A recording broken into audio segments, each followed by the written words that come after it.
I'm curious as to the ways in which maybe we can all speak to kind of like the personal and emotional reflections that we've had while encountering this work. As women, as African women, as I think the way in which we have come to this work has also had a very, Alan, you've talked about personal culture and, how your environment plays a role in this. Like, how has it affected or what impact has this work had on you in the process of going through these projects and internalizing them and making sense of them? Like, what are some of your reflections, personal reflections or realizations as a result of this work? So before I joined this project, I had worked with women who have endured years of suffering, and so I had that experience. So I wasn't looking at the content thinking, oh, there's gonna be a story that's gonna shock me. Because what I've heard, the stories I've heard, you get to a point and you're like, oh no, this is just so too much. So now when I begin like going through the content, every story shocks you. Because as a gender scholar, a person who focuses on women and girls, you get to understand how a woman suffers in all spaces.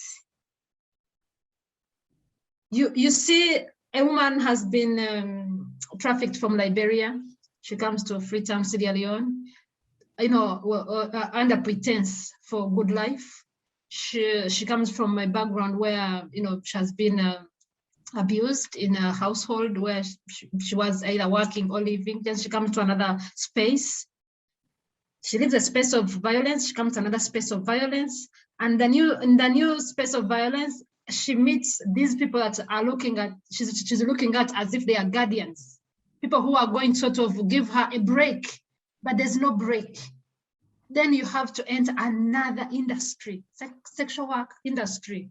You have to work with the pimps. You have to work with another people violating you in one way or the other. So you try to trace all these levels of trauma. By the time somebody is 30, you try to understand how do they go about this. Now I come in to sort of look at it from a distance. Personally, the first time I looked at some of these stories, I had to give it a break because it keeps on playing on your mind. You want to put yourself in their lives, but of course you can't. And then it keeps on, you keep on wondering, what is the future? I think to me, that's where the main pain comes from. What is the future for this person now? This story was captured maybe a couple of years ago, or maybe a year ago. What is going on now? You imagine the continuation of this trauma. So at the end of the day, it keeps on playing on your mind, wondering the vulnerability of not being able to go beyond the content. You're working with this person's life. It's not just a story. It's a fabric of somebody's life, and it was captured just a small bit of it. There's a bigger picture of this story. So you work around that. You have unanswered questions. You want to assume things will end well or not. So it is like an everyday conversation within me, because the stories at the end of the day, for example, the people who are the main characters, I live with them. The women I interviewed, I think 8 years ago in Uganda, I still live with them. I still, think about them. I still imagine. I still hope that maybe things are better. So I think the vulnerability of being able to go through somebody's life and you're unable to do anything about it, it is something that I have had to deal with.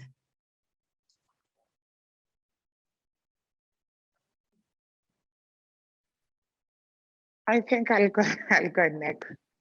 I think as someone who this has happened to, of course, for me, it's very, very difficult to read some of the stories, because some of the stories, of course, mean that I have to remember and think and actually know exactly what that person was feeling, how they were feeling when it happened to them, what they're going to have to go through.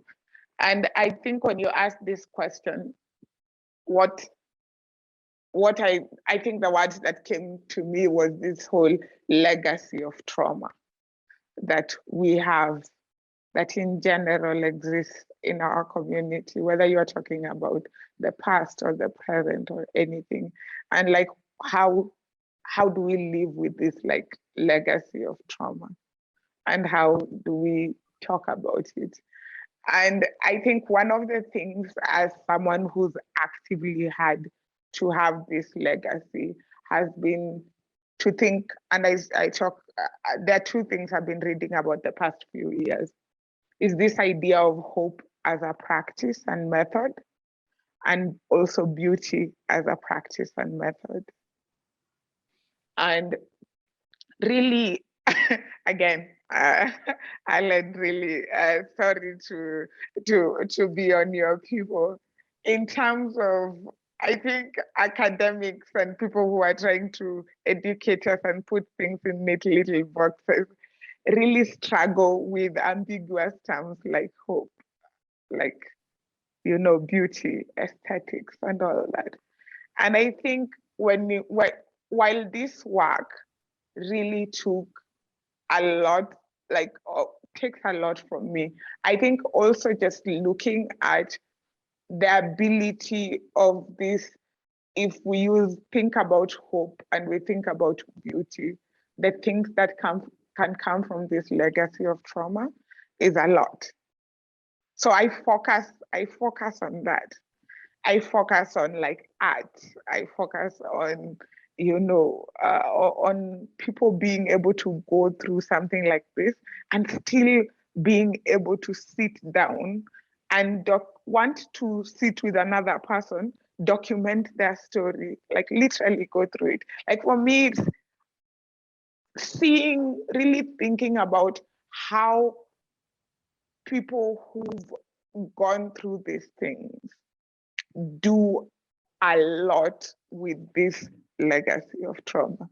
And that is what then kept me. Like, it's so easy for this work to make you completely hopeless. But then when I look at the work, I think about the people in Sierra Leone, the people in Ghana, the people in all the different parts of the world that thought it important to put this legacy of trauma aside and sort of produce this beautiful thing, this like really difficult work to educate us.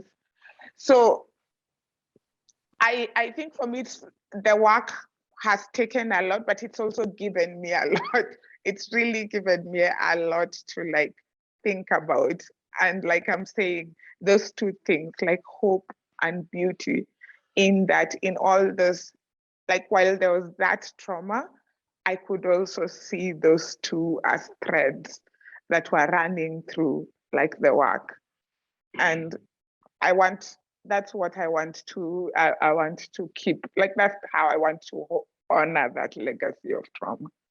And I think we can think about it even if we are thinking about like the contemporary, like slavery. Like if we think about the art, if we think about like the songs, if we think about the fact that despite all these things, the people most affected by this thing are still surviving. They're still here with us. And I think that's something to like really examine and be hopeful about. Yeah. Oh, thank you, Sophie. I almost feel like that should be the closing, the closing argument of this conversation. I feel like whatever I add is probably going to dilute, you know, what you've said in such a beautiful way. But for me, in summary, I think the biggest thing was a reflection on how much is invisible. I think coming to terms with the fact that there are blind spots both in my personal life and my understanding of this issue, but at the same time looking at the invisibility that is both present within the archive and in the world today. You know, that things are visibly invisible, that they can be right in front of you and you can have no idea that this is happening. And coming to terms with, you know, my ability to go beyond and challenging myself in a way to go beyond what is in front of me. I had a number of blind spots, specifically as regards to human trafficking and modern slavery, coming from a completely different field of practice. And this has, I think this going through this project and as Alan has shared about internalizing or sitting with the trauma itself, and then trying to come up with something or an understanding of it. For me, it felt sometimes that I'd never have the language, the right words. Language was too frivolous. I couldn't, no matter what words I used or what my vocabulary gave me, I could never fully put it in writing, what it was like to in words, what it was like to do this. So, you know, you're talking about the fabric of someone's life, you're talking about landscapes and things that are in front of us every day. So this is really, I thank you, Sophie, for bringing in this question of hope as a practice and really as a way of being, hope as a way of being, and hope as a practice, and hope as a way also of relating to someone else. You know, that even when you're coming to this story, I'm not just defining you by this one. You know, Alan, you said that it's really a snapshot of someone's life that you're encountering, and the fabric of it is much more, it's broader, it's larger, it's richer than the narrative that you see in front of you. So again, it goes back to what is invisible is a lot of times much more than what is in front of you, and expanding your heart and your mind enough to accommodate this has been a big lesson for me. I don't know if we have any additional questions or themes that we would like to talk about. I think there's something you said about finding language and discomfort that Alan has also pointed out. I think the biggest issue with that whole idea of the legacy of trauma and how we deal with it is that people are very, very uncomfortable with being helpless, with not knowing, as you are saying, not having language to express things and just being able to sit there. And I think there's a quote. Let me quote it so that